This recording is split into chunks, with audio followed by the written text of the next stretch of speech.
Montorsi, vous voyez, notre auditeur, avec des éléments assez précis, il est confirmé vos propos. Exactement. Ben voilà. Au suivant. Merci, merci Ed. À bientôt. À bientôt.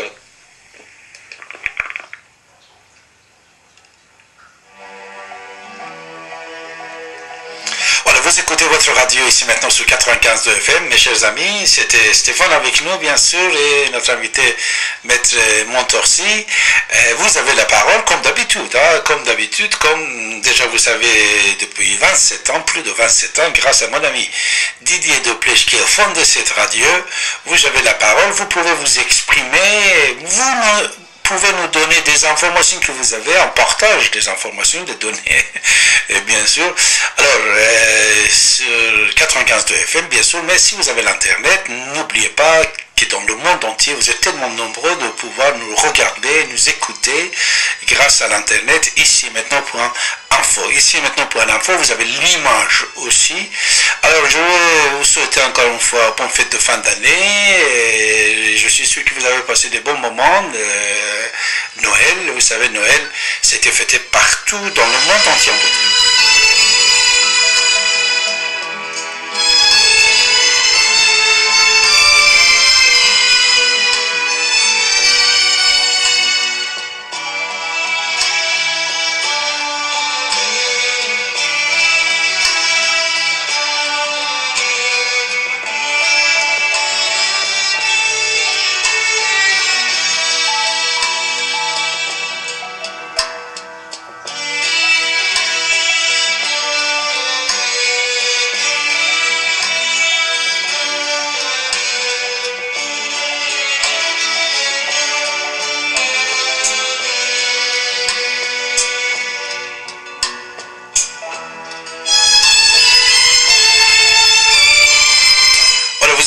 Ici maintenant, il est minuit 25 minutes. Mes chers amis, vous avez la parole, comme vous savez, en composant le 08 92 23 95 20. On va recevoir Julien. Bonjour Julien. Ouais, bonsoir. Comment va-t-il? Moi, je voulais parler de l'évolution du capitalisme depuis Julien, le son n'est... Non, je t'entends pas bien, puisque tu nous appelles à partir de ton portable, c'est ça? Ouais, c'est ça, ouais. Si tu peux bouger un peu, puisque le son n'est pas tellement beau, vas-y. Et là, c'est bon là? On vous écoute, allez. C'est bon là? Oui, ça va. Ok. Donc ce que je voulais dire en fait, c'était que depuis l'après-Seconde Guerre mondiale, le capitalisme, les entreprises ont continué à se développer et à se développer en taille, en puissance industrielle. Et il est apparu d'un phénomène nouveau dans les années 70, c'est qu'on a commencé à parler en fait de multinationales. Et le problème avec ces multinationales, c'est qu'elles n'appartiennent pas à un État en particulier. Elles sont pas enfermées, on ne peut pas les enfermer dans des frontières. Et donc en fait, elles créent en fait un pouvoir parallèle au-dessus des démocraties et elles imposent aux diverses populations, aux diverses nations, des contraintes qui soient d'ordre économique, d'ordre sanitaire, d'ordre tout ce qu'on voudra, quoi, que les citoyens n'ont pas voulu. Alors on pense par exemple aux OGM, donc personne n'a voté pour avoir une alimentation génétiquement modifiée. On pensera au taux de pesticides dans l'agroalimentaire, etc., etc. Donc les exemples ils sont vraiment infinis. Ou par exemple au contenu des programmes publicitaires ou les programmes culturels à la télévision, au cinéma, etc. C'est pas décidé par des chefs d'État, c'est décidé par des hommes d'affaires. Donc c'est le pouvoir économique qui domine la planète.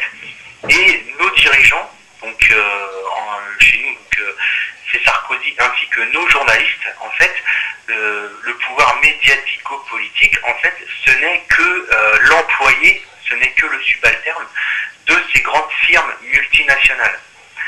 Il y a un très bon film à ce sujet avec Patrick Devaere qui a été fait au début des années 80, ça s'appelle 1000 milliards de dollars. Et ça pose un problème en termes de démocratie qui est énorme.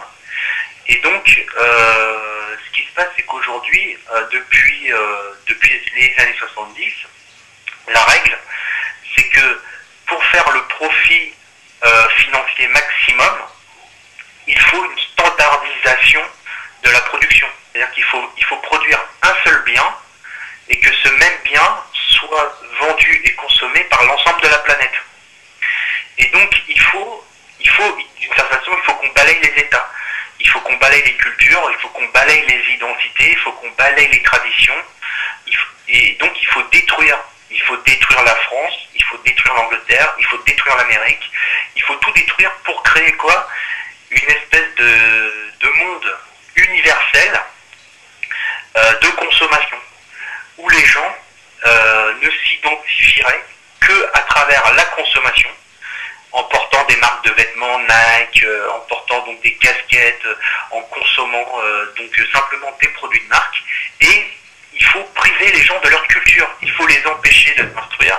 Il faut les empêcher de lire des livres d'histoire. Il faut les empêcher de croire en Dieu, d'avoir des spiritualités à part le bouddhisme ou de la scientologie ou des trucs complètement débilitants. Et donc il faut surtout les empêcher de croire en Dieu, que ce soit Allah, que ce soit Jésus-Christ. Et comme ça on vit dans un monde matérialiste. Et ceux qui dominent derrière, c'est ceux qui nous répandent tous les jours, entre guillemets, de la MERDE, donc à nos enfants, à nous, à nos familles, qui nous traitent comme des singes, c'est-à-dire qu'on n'a même pas la dignité, le respect de notre intelligence, le respect de l'art. On met par exemple au château de Versailles, on fait une exposition avec un artiste qui s'appelle Kunz, où on met des véritables œuvres qui sont abjectes dans l'un des édifices les plus importants de la civilisation française, donc en l'occurrence le château de Versailles. Et ça en fait c'est pour aliéner les gens, c'est pour les aliéner. Donc la première chose pour résister, c'est déjà de foutre à la poubelle son téléviseur. Et deuxièmement, il faut ouvrir les encyclopédies d'histoire pour les enfants, pour les grands. Il faut lire la mythologie gréco-romaine, donc 500 ans avant Jésus-Christ. Et tous les jours, il faut résister par la culture et l'instruction. Donc il faut rompre avec ces systèmes, il faut rompre avec cette idéologie donc de consommation, etc. Et ce qui se passe aujourd'hui, c'est qu'en fait, on a une espèce de tentative de mettre en place une dictature mondiale. Donc tout à l'heure, vous parlez du nouvel ordre mondial en disant que c'était peut-être bien ou peut-être que c'était mal. Alors, le nouvel ordre mondial dans la philosophie d'Emmanuel Kant, c'est parfait. Parce que tout le monde arrange ses problèmes de façon démocratique, on va pas piller les richesses des pays qui sont voisins, on ne fait pas des guerres pour s'accaparer des endroits géostratégiques, etc. etc. Donc ça, c'est l'utopie d'Emmanuel Kant. Donc ça, c'est parfait. Mais malheureusement, le nouvel ordre mondial, c'est un empire.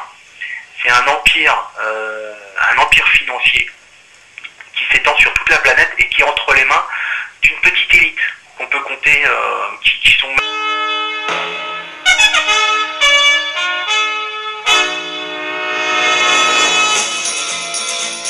Vous êtes à l'écoute de la radio Ici et Maintenant sur 95.2 FM et sur l'internet ici-et-maintenant.com. Grâce à l'internet, vous pouvez nous recevoir partout dans le monde par la radio et la télévision. David Abbassi, écrivain, historien, est avec vous tous les mardis de 14h à 16h et tous les derniers samedis de chaque mois de 23h à 6h du matin. Son site internet davidabassi.com, A-2-B-A-S-I, Abbassi.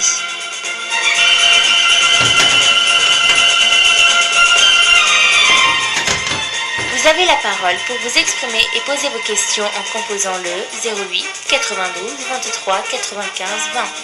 08 92 23 95 20.